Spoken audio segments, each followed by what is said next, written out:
हम हिंदुओं को जाति में बांटने वालों, अब इस भीड़ में बताओ कि कौन ब्राह्मण है, कौन क्षत्रिय है, कौन शूद्र है और कौन वैश्य है, कौन दलित है, कौन पिछड़ा हुआ है और कौन अगड़ा हुआ है, कौन हरिजन और कौन सुवर्ण है।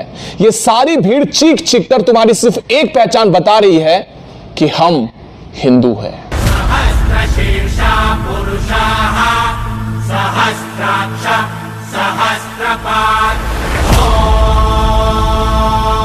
यहाँ का मुसलमान पाकिस्तानी मुसलमान को क्यों नागरिक बनवाना चाहता है, मैं तो आपके माध्यम से ये पूछ रही हूँ। अरे आपको पाकिस्तान से क्या लेना देना भैया?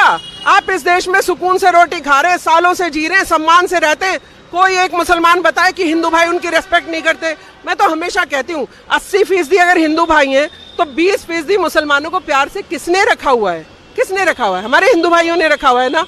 तो आपको ये भी तो ध्यान रखना पड़ेगा। बस किसी ने बरगलाया, आप सड़कों पर आ गए, पुलिस को पत्थर मारने लग गए, जो मर्जी अराजकता फैलाने लगे। ये सब नहीं चलेगा। इस सब पे अंकुश लगाने के लिए सरकार को कड़े से कड़ा जो भी कदम उठा सकती है उठाना पड़ेगा, क्योंकि मुसलमान करे ना करे ये सब चीजें, विपक्षी उन्हें भड़का भड़का कर आतंकवाद का टैग दिलवाएंगे, अराजकवादी का टैग दिलवाएंगे, तो बदनाम कौन होगा?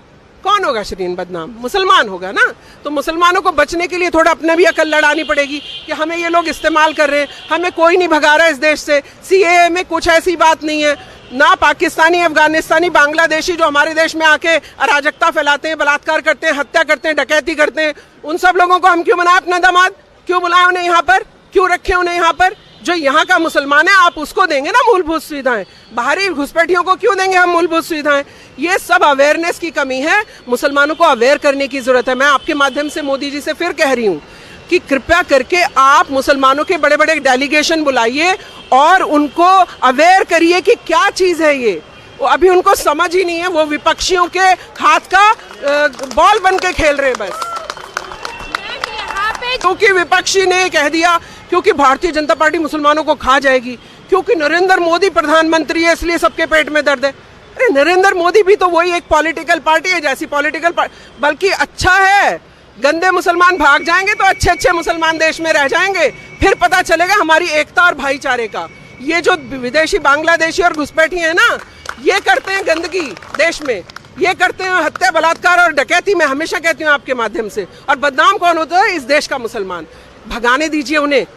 नहीं चाहिए मुझे कोई पाकिस्तानी मुसलमान मेरे देश में, नहीं चाहिए मुझे कोई अफगानिस्तानी मुसलमान मेरे देश में। हम हैं इस देश के मुसलमान, शान से और गर्व से रहेंगे। सीएए में कुछ नहीं है मुसलमानों के लिए, कोई प्रॉब्लम नहीं है, तो एनआरसी में भी कोई प्रॉब्लम नहीं है। दिखा दिया, मान गए हुए सीजी, अब बता दिया मैंने उनको। शबनम खान ने, मुस्लिम लड़की ने बता दिया उन्हें कि ना तो सीएए में कोई प्रॉब्लम है, ना एनआरसी में कोई प्रॉब्लम है, ना मुसलमान को वहां टॉर्चर किया जाएगा, ना यहाँ टॉर्चर किया जाएगा। अब मेरी बात मान लेंगे वो? आप पहुंचाएंगे मेरी बात तो वैसी मान जाएगा।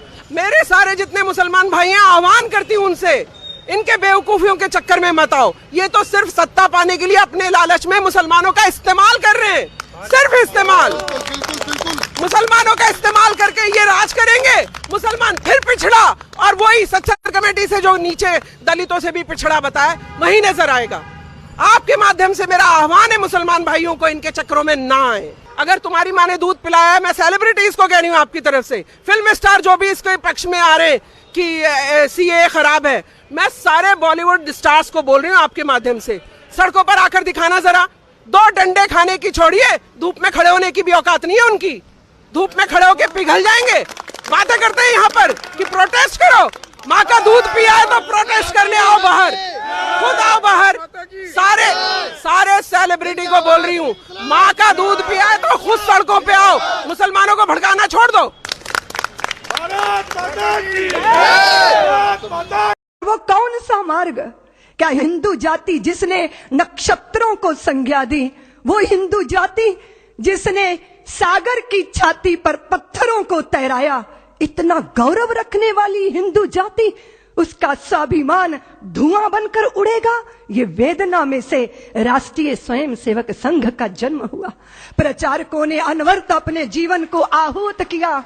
एक प्रश्न पैदा हुआ कि जिस हिंदू ने नभ में जाकर नक्षत्रों को दी है संज्ञा, जिसने हिमगिर का वक्ष चीर भू को दी है पावन गंगा, जिसने सागर की छाती पर पाषाणों को तैराया है, हर वर्तमान की पीड़ा को हर जिसने इतिहास बनाया है, जिसके आर्यों ने घोष किया कृणवंतो विश्वमार्यम का, जिसका गौरव कम कर न सकी रावण की स्वर्णमयी लंका, जिसके यज्ञों का एक हव्य 100 पुत्रों का जनक रहा, जिसके आंगन में भयाक्रांत धनपति बरसाता कनक रहा, जिसके पावन बलिष्ठ तन की रचना तन दे दधीची ने की, राघव ने बन बन भटक भटक जिस तन में प्राण प्रतिष्ठा की, जौहर कुंडों में कूद कूद सतियों ने जिसे दिया सत्व, गुरुओं गुरुपुत्रों ने जिसमें चिरबलिदानी भर दिया तत्व, वो शाश्वत हिंदू जीवन क्या स्मरणीय मात्र रह जाएगा?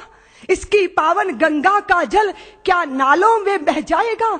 इसके गंगाधर शिव शंकर क्या ले समाधि सो जाएंगे? इसके पुष्कर इसके प्रयाग क्या गर्त मात्र हो जाएंगे? यदि तुम ऐसा नहीं चाहते तो फिर तुमको जगना होगा, हिंदू राष्ट्र का बिगुल बजाकर दानव दल को दलना होगा। इस वेदना में से, इस पीड़ा में से, मां भारती के लुटते स्वाभिमान और बिखरती अस्मिता की वेदना में से राष्ट्रीय स्वयंसेवक संघ का प्रादुर्भाव हुआ। फिर एक एक दीपक जले, तिल तिल करके अपने आप को मां भारती के चरणों में आहूत करते रहे। फिर एक एक माता निकली जिन्होंने अपने हृदय के टुकड़े, अपने शरीर के हिस्सों को मां भारती के चरणों में अर्पित कर दिया।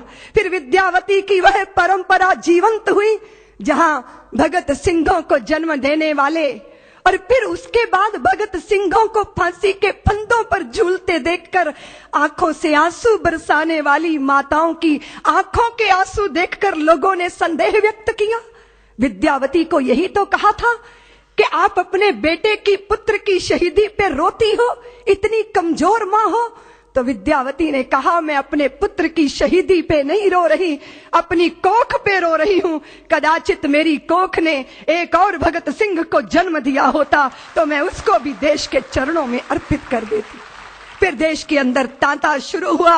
माताओं ने अपने हृदय के पुष्प मां भारती के चरणों में अर्पित करना प्रारंभ किया। और प्रचारक जीवन को अपना के व्यक्तिगत परिवार कुछ नहीं, परिवार सारा राष्ट्र परिवार है। अगर अपने भी साथ छोड़ देंगे तो चिंता मत करना, देश तुम्हारा परिवार है, तुम्हारा कुटुंब है। ये भावना और ये उत्कट भावना प्रचारक के जीवन का संबल बनती है।